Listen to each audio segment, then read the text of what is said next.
पुन्हा पुन्हा खावीशी वाटणारी गोकुळ बासुंदी।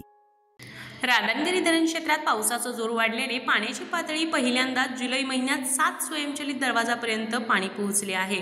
मंगळवारी सायंकाळी मिळालेल्या माहितीनुसार राधानगरी धरण 86.48% भरले आहे।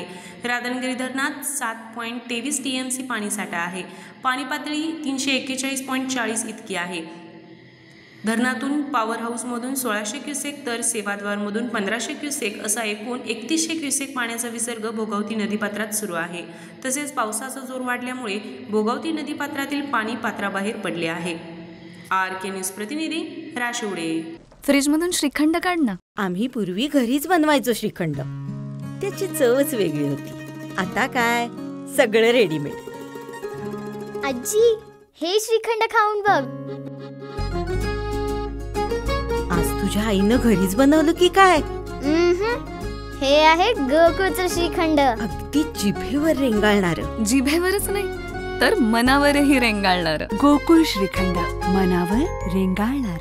ताज्या बातम्यांसाठी RK न्यूजच्या YouTube चॅनेलला सबस्क्राईब करा आणि बेल आयकॉन प्रेस करा।